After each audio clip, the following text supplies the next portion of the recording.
our nation. We must look for foreign support to save this nation. This is my position, Mr. President. We cannot keep quiet any longer. It has gotten to a point that we cannot sleep with our two eyes closed.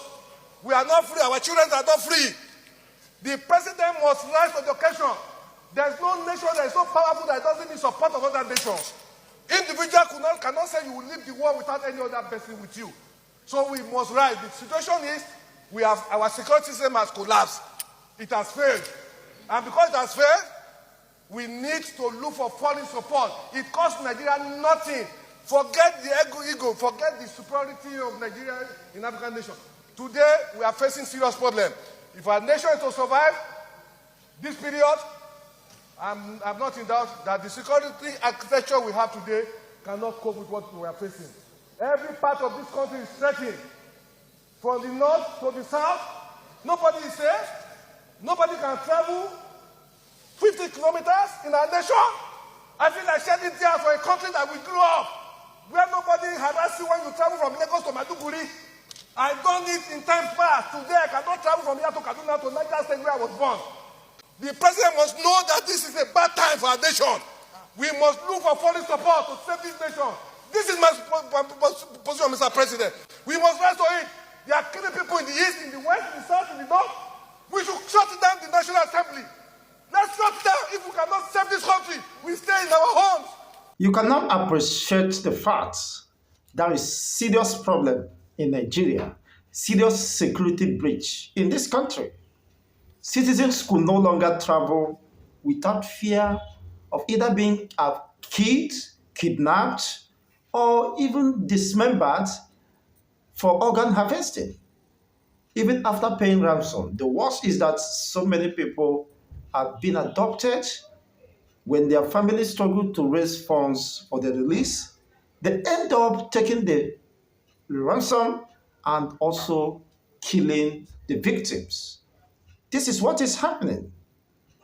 And the government, by its inattentiveness or lack of proactiveness, have condoned this for decades, for going to 15 to 20 years. It's so unfortunate. Now, some personalities within Nigeria asking an extension of 100 days for the government to sit up and fight the terrorism. Here comes a verdict. Here comes a statement, an overriding statement at the plenary of the National Assembly. This is coming from the lawmaker of Nigeria, admitting that the Nigerian security has collapsed and there is no mincing words. He's not mincing words.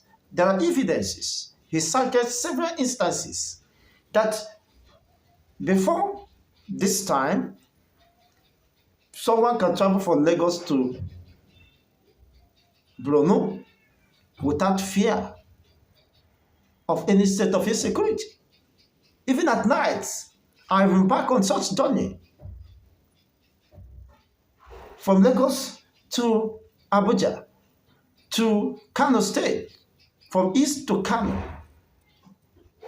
But sadly, you could embark on such journeys without your heart beating hard. It has gotten to the states of hopelessness. Referring what is going on currently, the level of insurgency, you can imagine where 200 people plus are being killed in a single day in a particular community. Annihilation and ethnic cleansing is the order of the day. And people are helpless, frustrated. Nobody is coming to their rescue, not even the security operatives that are still defending their own lives. Their life is at risk. You've heard on several occasions where their military camps and bases are being sabotaged and they are being attacked. And of course, their facilities carted away.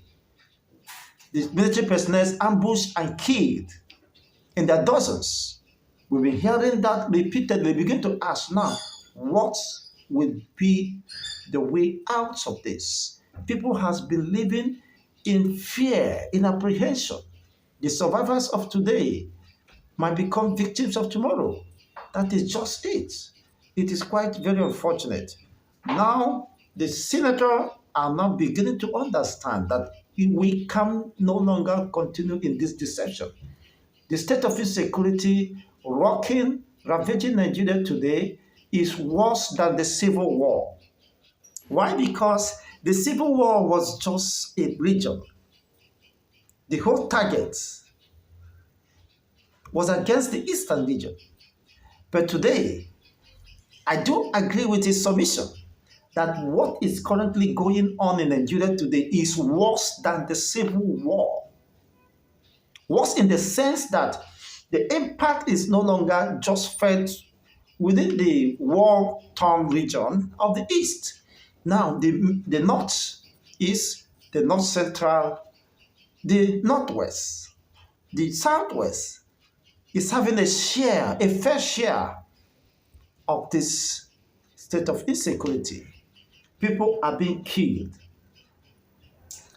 You see, their own ancestral home being overrun. Unlike the Civil War, they fought the Biafrans, and of course, Biafran resisted, defended their life, and over 5 million people died. But they still retained their ancestral homes. But today in Nigeria, every day, communities, people, indigenous communities are losing their lives, losing their ancestral homes. It's no longer about hitting the people and running away. They come to hit, to kill, to annihilate, and reoccupy the indigenous communities. They resettle in those communities. That is why when the senator is saying that it's worse than the Civil War, I do agree with him. What is going on in Nigeria today, the state of insecurity, is worse than the Civil War. How do I mean? During the Civil War, that lasted for 3.5 years, of course, the Biafrans were fighting for survival. Thereafter, they returned their ancestral landmark. Though their money was eventually confiscated by the monetary policy of Awolowo and the rest of them, just to frustrate the people. But now, what is going on in Nigeria, in the Benue, Plateau, the plains, and the rest of them, is that people are being targeted, overrun, invaded, communities are being invaded, and another is being given, kill them whatever you see, including children, and don't be spared. And thereafter, they occupy this, they take over the land. They take possession of the land. That's why even those who eventually escaped and fled to the IDPs have no hope of coming back to their ancestral homes. That is as worse as this. It can't be worse than this. And the senator is shouting, we are finished. Just as KB South Senatorial District Representative at the Senate chambers, I heard him clearly at the Senate plenary, said, we are in danger. Our life is in danger. And look at this young senator representing a district, senatorial district, saying it at his teeth. There's no need messing worse. You're already in big trouble. Bigger than the Civil War. The Civil War was, of course, as a result of envy and bitterness, was targeted at particular people. Those who fought against the Igbos are receiving the worst hit in their lifetime. The ancestral homes, the plateaus, the plains of plateaus, the rich vegetarian areas and regions of Benue has been captured by these assailants. Now, they are pushing them out of their home, taking the war to them. You know what that means? Not just to kill them or to show strength or prowess and dominate over them, they are killing them and letting them to take over possession of their ancestral homes. Perhaps that would be one of the mistakes or the regrets of those who fought against Biafra. If they have known what they knew now, or possibly they would have sought to annihilate the entire Biafran people and reoccupy those regions, just as what is happening today. That's why everyone is crying. And you have some disgruntled, gullible elements who are seeing that it has not gotten to that. That, of course, this is not the first time Christians are being killed, people are being killed. So you claim to be a clergyman and you are not perturbed, you are not touched by the agony, by the pain of those who lost their lives. The families that were wiped off. And yet, those in IDPs has no place of returning back. Some are giving excuses that Mr. Trump is coming for our oil, for our refinery. Is the refinery working? And Nigeria is buying fuel 1,000 plus or close to 1,000? What is the impact of the oil or the mineral resources in the life of an average Nigerian? Has anyone felt better? Has any Nigerian felt better? Oh, that we have an oil, we have oil, that we are being paid bursary allowances, even in the school. Imo State is considered as one of those Niger Delta. For 2 consecutive years, the first year, the second year, I filled the bursary, whatever, for bursary allowances. No one was disbursed. Nothing was disbursed. Not even a dime was given to the people. And the third day, I decided to fill the form because I know it is emptiness. These are deception at the highest level. Now, what is the impact of the mineral resources? We have gold, we have resources. America is coming to, while the terrorists are ravaging the entire communities. You need to be alive and stay alive before talking about mineral resources. Because these people, your communities, your mineral resources are now falling in the hands of the terrorists. I know when they have possession of this, they will become a global threat, not just limited within Nigeria. This informs the reason why America, as a government, and in line with their foreign policies, are interested in dealing with these terrorist groups who poses a potential threat to the American people. That is just it. The Al-Qaeda group have already been established in Nigeria. Recently, they claimed a successful attack within the Kwara axis, where they ambushed the Nigerian military. The one they are hoping to defend Nigeria, to give 100 days for them to go and recall. You know how many military personnel, DSS, the joint tax operations that have lost their lives, and their children, their family are in very big trouble because their breadwinner is gone. Some of them pushed out from the barracks, left at the mercy of whatever happens to them. And some military personnel are amputated at several degrees. And one of them said that he was treating himself. He borrowed money to be treating himself. And those, of course, where he borrowed money, he could not meet up with obligation of paying back. Several people with different diverse experiences, frustrated, demoralized, and the rest of them. Is that the people that will go and fight the terrorists that are well advantaged, well armed to the teeth, with lettered weapons, sophisticated armories at their disposal? They could bring down Tucano jets. They could, of course, pose a blockage in the airspace and bring down military helicopter, military jets. Those who attack military bases and facilities with unmanned military vehicles like drones. These are the people you are taking for granted.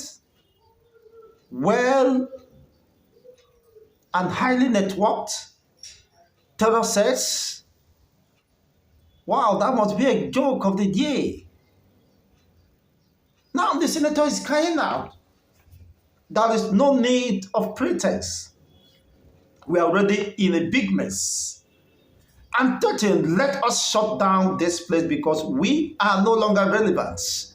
As far as security concern is concerned, we are doing nothing or more or less nothing here to save the people. What is the need of running the National Assembly where the entire Nigerian security architecture is collapsing by the day? What is the need of legislative? What is the lead of the business of legislation where we can no longer protect the people? Nigeria should be shut down. The legislature should be shut down. The Senate Assembly should be shut down. Because that is a state of emergency. A state of emergency should be declared on the security situation in Nigeria today. Are you telling me even the president is not safe? He can't just move anyhow without security orderlies attached to him. Yes, he should be one of the hit targets. Because there are people who don't want him alive. He knew. The reason why they can spend everything to buy the latest armored tank and the anti-missile trucks and the rest of them. Because they knew their life is not secured. Forget about all these things. That it is not for luxury. It's for their own safety because they could not even guarantee the loyalty of those entourage or trail of entourage following them. So what can we do now? Seek for intervention of America because it has gotten beyond what the Nigerian Security Defense Headquarters can handle. Look at what the DSS director once told Nigerians. Mobilize yourself and protect yourself because he knew, he foreseen the dangers ahead. He have gotten to the point that this is no longer a matter of security business. People, communities must mobilize themselves and begin to defend themselves because this has gone beyond the DSS, beyond the security operatives. They could not be everywhere at the same time, just as Mutas submitted. They are making excuses for their failure rather than accepting that this security architecture has totally collapsed and they could do nothing to secure the people anymore. How long has they been fighting Boko Haram? How many billions of dollars has been expended in procurement and the rest of them? Unfortunately, majority of the weapons and armories end up in the hands of the Boko Haram through sabotage and through invasions. Sabotaging the security and intelligence of the military, they round the military up, ambush them, cut away with the armories and still turn it against the Nigerian people and the Nigerian armies. For those who don't know what is happening, what is playing out, they continue to fall victims of this conspiracy. So there is no justification. The reason why the senators should not declare state of emergency and order, of course, and request and plead that America should come to the aid because they are finished. Well, whether they like it or not, of course, Americans have seen that the entire security architecture of Nigeria is collapsing already. But the senator you just watched admitted that it has collapsed. It is not just a process of collapsing. It has collapsed. Otherwise, you cannot tell me that a sovereign nation, a sovereign entity should be negotiating with terrorists, those that have killed their citizens, mauled, disloyal people, overrun communities, several communities. It was reported, I think, about 500 or so communities in Plateau had been sacked, reoccupied. You know what that means? And people are crying, when shall we go back to our homes? And sadly, their own ancestral home has been overrun. So how long will this continue? And the Islamic expansionist agenda continue to strive beyond the shores of the northern region, consolidating its base in the southwest, expanding to the south and eastern region. And you think that all is just for jamboree. They meant business, and of course, they can be mistaken. Just as you see them displaying that. They have rounded up the entire Nigerian forest beds. They told you ahead that they are coming. They are rounding up the entire country. Today, you have them consolidated across different regions, posing a potential threat, waiting for the right time to overrun Nigeria in less than 24 hours. Yes, because where is the security that will fight them? Where is the security? The target hit has been the security operatives. Once they reduce the numerical strength of the Nigerian security, of course, no other person, Nigerian citizens, majority of them will no longer want to join the army because they consider that being taken to the slaughter. And without any motivation or incentive that could motivate them to go instead. It's quite unfortunate. Let's have your own take regarding these updates. On our portal now, Omega Mega Live. Let's see your own perspective regarding these events. Now, the Nigerian senators calling that Trump, America, should come to their rescue. What do you think is the way forward?